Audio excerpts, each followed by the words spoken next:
Hello everyone, কেমন আছো তোমরা সবাই? আশা করছি সবাই খুব ভালো আছো।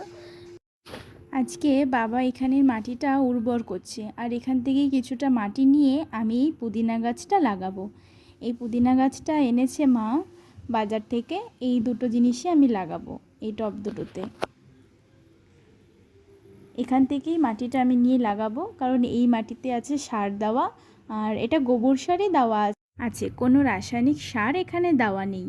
তাই এই মাটি থেকেই আমি কিছুটা মাটি নিয়ে এই গাছটা লাগাবো। দেখতে থাকো কিভাবে গাছটা লাগাচ্ছি।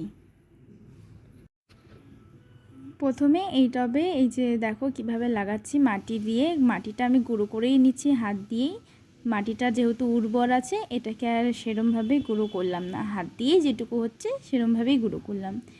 এতে বেশি মাটি দেব না, আগে অল্প কিছুই মাটি দেব, তারপর গাছটা লাগানোর পরে আমি আরও পুরো মাটি দিয়ে দেব। আর প্লাস্টিক থেকে খুলে আমি এই গাছটা মাটিগুলো ভেঙে নিচ্ছি গোড়া থেকে। আর যদি আমি গাছটা একটা জায়গায় লাগাতাম তাহলে আর এই মাটিগুলো ভাঙতাম না, এভাবেই লাগিয়ে দিতাম।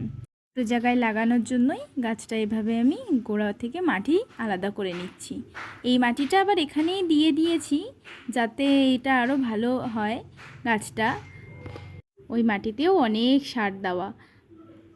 আর পুরোটা আমি এইভাবে টবটা ভর্তি করেই দিলাম, কারণ জল দিলে অনেকটা মাটি আবার বসে যাবে।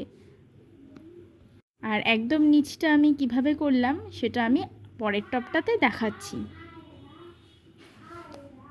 এই যে প্রথমে নিচে মাটির দেওয়ার আগে পাথরগুলো এভাবে দিয়ে নেব, তারপরে আস্তে আস্তে মাটি দেব।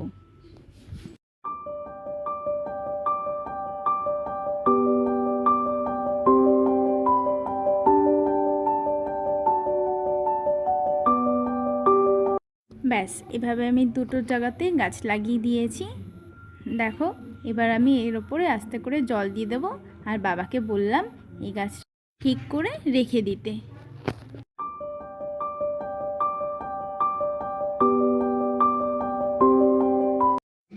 জল দেওয়ার কিছুক্ষণ পরে যখন দেখতে গেলাম, দেখলাম বাবা কত সুন্দর করে গাছটা রেখেছে।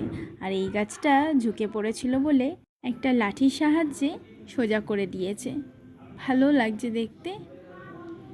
আর দেখো, এখানটায় বাবা কিছু ডাঁটা গাছের বীজ ছড়িয়েছে, আর এভাবে লাঠিগুলো দিয়ে রেখেছে যাতে কুকুরে নষ্ট করে না দেয়।